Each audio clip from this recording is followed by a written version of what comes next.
My name is Andrew, and I've been a father to Emma and Jake for 8 years. Their biological father abandoned them when Emma was 3 and Jake was 1.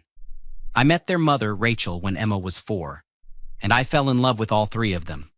I adopted both kids 2 years after Rachel and I got married. They call me Dad. I'm the only father they've ever really known. Everything was perfect until last Tuesday when 12-year-old Emma left her phone on the kitchen counter while she went to shower. It buzzed. I glanced over and saw a text notification from Grandma Linda, Rachel's mother.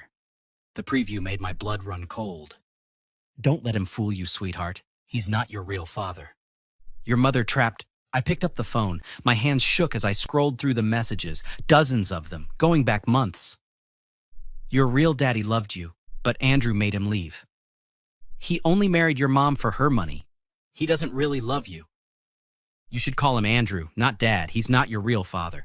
Your mom trapped him with you kids. He probably wishes he never met you. I heard Rachel's car pull into the driveway. I was still standing there, frozen, when she walked in with 9-year-old Jake. Andrew? What's wrong? Rachel asked immediately. You look like you've seen a ghost. I held up Emma's phone. When were you going to tell me your mother has been poisoning our kids against me? Rachel's face went white. What?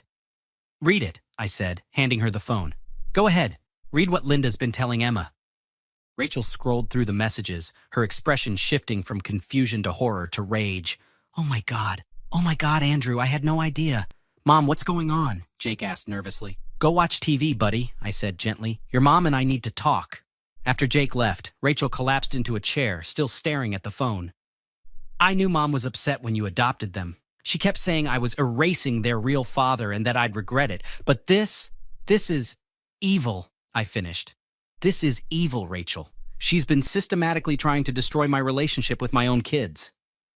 I'm calling her right now, Rachel said, reaching for her phone. I grabbed her wrist gently. No, not yet. We need to be smart about this. Smart? Andrew, she's been telling my daughter that you don't love her. I know, and we're going to make sure she can never do it again. But if you call her now, she'll delete everything and deny it. We need evidence. We need a plan. Rachel took a deep breath.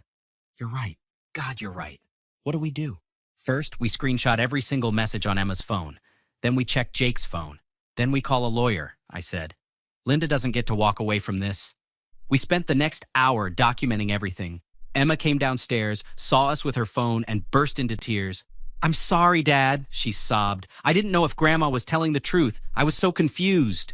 I pulled her into a hug. Baby girl, none of this is your fault. Your grandmother is wrong. I am your real father. I chose you. I fought to adopt you, and I will always, always be your dad. But she said you only married Mom because you felt sorry for us, Emma cried. That's a lie, I said firmly. I married your mom because I love her. And I adopted you and Jake because I love you both more than anything in this world. Your grandmother is trying to hurt our family, but we're not going to let her. Rachel wiped her eyes. Emma, honey, can you get Jake? We need to check his phone, too. Jake's phone had fewer messages, but they were just as vicious. Linda had been telling him that I was mean to Rachel when the kids weren't around, that I complained about having to raise someone else's kids, and that his real father was looking for him. That last part is a complete lie, Rachel said, her voice shaking with anger. David hasn't contacted us once in 8 years. He signed away his rights without a fight. He doesn't even know where we live. The next morning, I called my brother Marcus, who's a family law attorney in the city. Andrew, hey, what's up? Marcus answered cheerfully. I need your help. It's about Rachel's mother, I said. Linda, what did she do now? Marcus had never liked Linda, mainly because Linda had made it clear she thought Rachel had settled when she married me. I explained everything, the texts, the lies, the systematic campaign to alienate my kids from me. Marcus was silent for a long moment. Then he said, Andrew, this is called parental alienation. It's serious. Depending on your state, this could be grounds for a restraining order, maybe even criminal charges. Criminal charges? Rachel asked. I had her on speaker. If the court determines that Linda's actions constitute emotional abuse of minors, yes. She's deliberately causing psychological harm to children. That's not protected speech, Marcus explained. Here's what you need to do. Document every interaction. Save every text, every email, every voicemail, talk to the kid's school counselor, get everything on record. We already have screenshots of everything, I said. Good. Now you need witness statements. Has Linda said anything to anyone else about Andrew not being the real father? Marcus asked. Rachel nodded. She said it at Thanksgiving dinner last year. My sister Michelle was there. Michelle told her to shut up. Call Michelle. Get her statement in writing. Anyone else who's witnessed Linda's behavior, get their statements too, Marcus instructed. Then we file for an emergency restraining order. We can also send a cease and desist letter first, giving her one chance to stop. No, I said immediately. No warnings. She's been doing this for months, Marcus. She knew exactly what she was doing.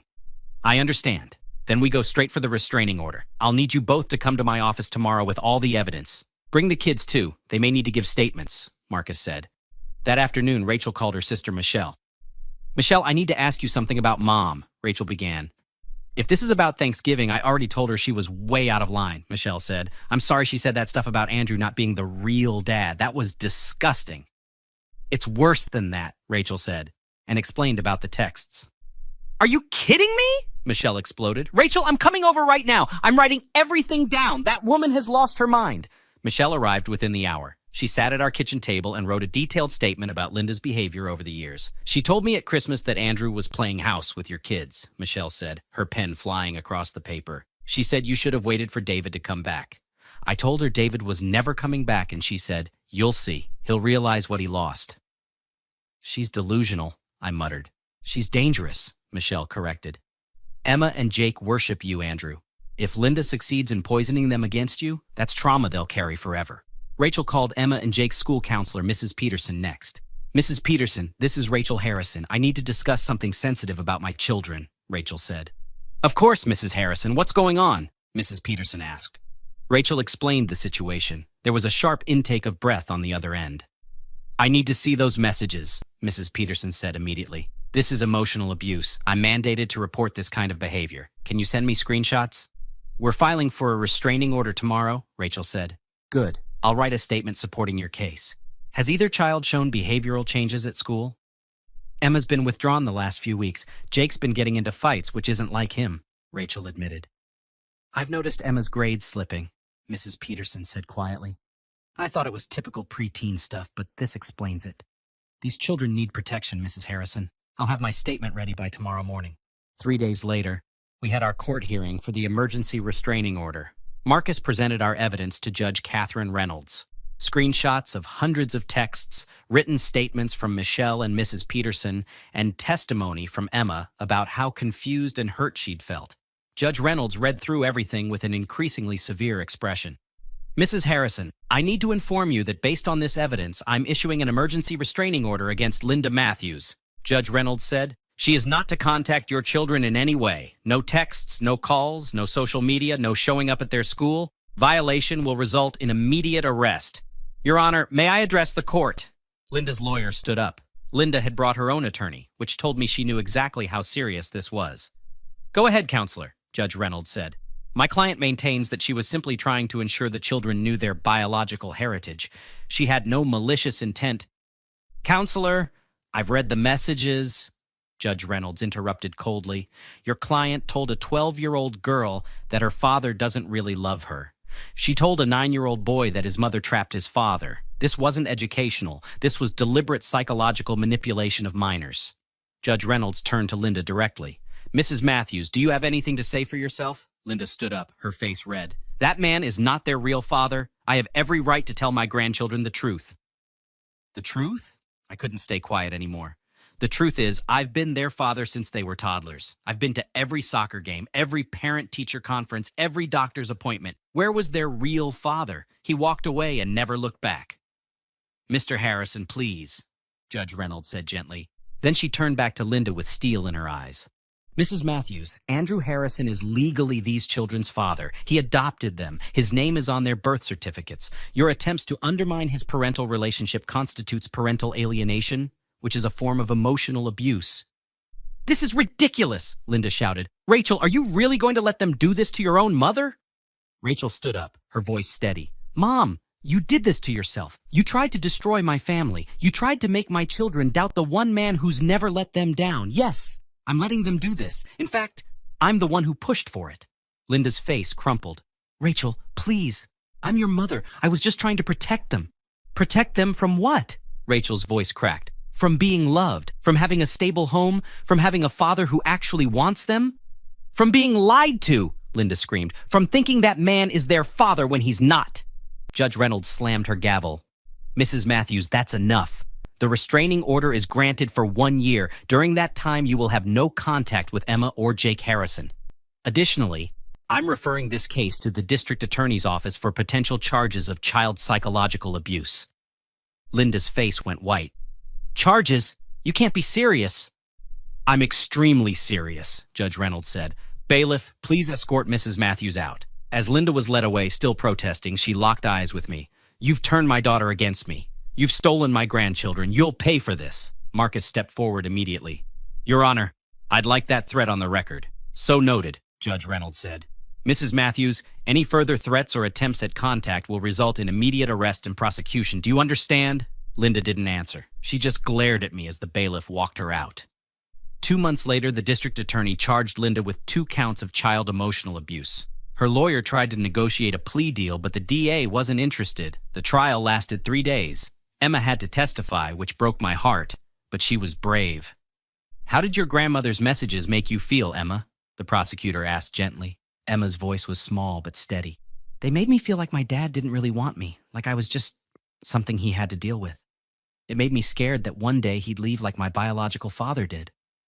But do you believe that now? The prosecutor asked. No, Emma said firmly. My dad proved he loves me. He fought for me. My grandmother was lying. The jury found Linda guilty on both counts. At sentencing, Judge Reynolds showed no mercy. Mrs. Matthews, you caused significant psychological harm to 2 innocent children. You attempted to destroy a loving parent-child relationship out of spite and delusion. I sentence you to 18 months in jail, followed by 3 years of supervised probation. You are also ordered to pay for therapy for both children and to have no contact with them until they reach 18, at which point they can choose whether to have a relationship with you, Judge Reynolds declared. Linda started crying. Please, Your Honor, I'm sorry, I made a mistake.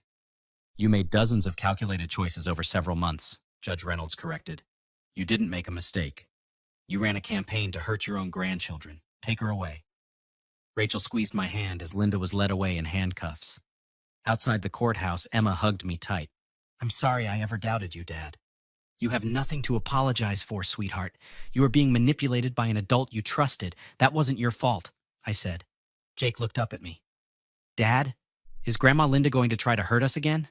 No, buddy. She can't contact you anymore. You're safe, I promised. Marcus clapped me on the shoulder. You did good, Andrew. You protected your kids. We all did, I said, looking at Rachel. This is what family does. We fight for each other. 6 months have passed now. Emma and Jake are both in therapy, working through the confusion and hurt Linda caused. They're healing. Emma made the honor roll last semester. Jake joined the baseball team and hasn't had a single fight. Linda sends letters to Rachel from jail, begging for forgiveness and claiming she was only trying to help. Rachel hasn't responded to a single one. She told me, I can't have someone in my life who would hurt my children like that. I don't care if she's my mother. Me? I sleep better now knowing my kids are protected. I didn't want revenge. I wanted justice. I wanted Linda to face consequences for trying to destroy the relationship I'd spent 8 years building with Emma and Jake. And I wanted to send a clear message. You don't mess with my family. Emma asked me last night, Dad, do you think Grandma Linda understands what she did wrong? I thought about it. I don't know, sweetheart. But whether she understands or not, she can't hurt you anymore. That's what matters. Have you ever had someone try to turn your children against you? What would you have done in my situation?